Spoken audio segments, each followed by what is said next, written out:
ఈ పద్మపురాణం సృష్టికాండం 44వ అధ్యాయం 125 నుంచి 127 శ్లోకాలు అనమాట. ఇది ఇంకా భయంకరమైన జుగుప్సాకరంగా ఉంటుంది. ఇది ఆల్రెడీ మన షార్ట్ ఫిల్మ్ లో కూడా నేను ఈ విషయాన్ని చెప్పాను అనమాట. చూడండి ఇక్కడ ఏమని ఉంటుందంటే, శివుడు తన భార్య అయినటువంటి పార్వతీదేవితో రచ్చ జరుగుతున్నప్పుడు ఈ అగ్ని హఠాత్తుగా వస్తాడనమాట. వచ్చినప్పుడు అప్పటికే శివుడు తన యొక్క భార్యతోటి సెక్స్ లో పాల్గొని సగం వీర్యాన్ని ఆ వీర్యంలో వదులుతాడు. మిగిలినటువంటి సగం ఉంటది, ఇది వృధాగా పోకూడదు, నువ్వు వచ్చి ఆ వీర్యాన్ని తాగు అని బలవంతంగా, అంటే ఒక రకంగా చెప్పాలంటే అగ్ని మీద అత్యాచారం చేసినట్టే శివుడు. అగ్నిదేవుడి మీద అత్యాచారం చేసి శివుడు ఏం చేశాడంటే తన పురుషాంగాన్ని అతని నోట్లో పెట్టి వీర్యాన్ని వదులుతాడు. చూడండి ఒకసారి, దీని శ్లోకం ఇచ్చాను ఇక్కడ, సంస్కృత శ్లోకాన్ని ఇచ్చాను, ఇంగ్లీష్ ట్రాన్స్లేషన్ ఇచ్చాను, అలాగే తెలుగులో కూడా ఇక్కడ నేను పెట్టాను. చూడండి, శివుడు ఇలా పలికినాం, నేను పార్వతీదేవితో సెక్స్ చేస్తున్నప్పుడు నా వీర్యాన్ని ఆమె యోనిలో వదులుతూ ఉండగా నువ్వు చిలక రూపం ధరించి హఠాత్తుగా వచ్చావు. సగం వీర్యం పార్వతీదేవి యోనిలో వదిలాను, మిగిలిన సగం వీర్యం అలాగే ఉంది. ఇప్పుడు నువ్వు వచ్చి నా వీర్యాన్ని త్రాగుమని అగ్నిదేవుడితో శివుడు పలికిను. అప్పుడు శివుడు తన పురుషాంగాన్ని అగ్ని నోటిలో పెట్టి వీర్యాన్ని త్రాగించాడు. ఆ విధంగా అగ్నిదేవుడు శివుని యొక్క మిగిలిన వీర్యాన్ని తాగాడు.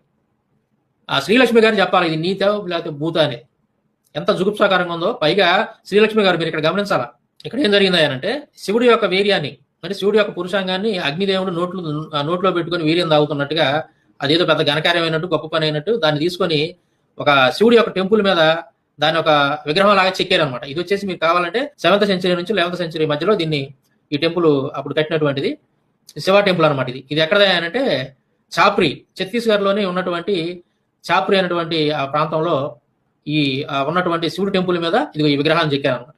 శివుడి యొక్క వీర్యాన్ని, శివుడి యొక్క పురుషాంగాన్ని అగ్నిదేవుడు తన నోట్లో పెట్టుకొని వీర్యాన్ని తాగుతున్నటువంటి ఆ పద్మపురాణంలో ఏదైతే ఉందో ఆ పద్మపురాణంలో ఉన్నటువంటి స్టోరీని ఇక్కడ చెక్కి పెట్టుకున్నారు, చాలా భయంకరంగా. మరి ఈవిడ ఏదైతే శ్రీలక్ష్మి గారు ఉన్నారో, మరి ఇది భూత పని లేకపోతే నీతి పని అనేది ఆవిడే చెప్పాలా తర్వాత వీడియోలో. తప్పకుండా ఆవిడ మన వీడియో చూసిద్ది, ఇవన్నీ కూడా చూసి తెలుసుకోవాలి ఆవిడ.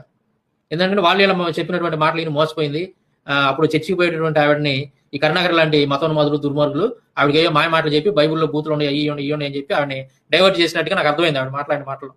కాబట్టి శ్రీలక్ష్మి గారికి తెలియాలా భూత్ అంటే ఏంది, అది బైబుల్లో ఉందా లేకపోతే హిందూ మత గ్రంథాల్లో ఉందా అనేది తెలియాలి.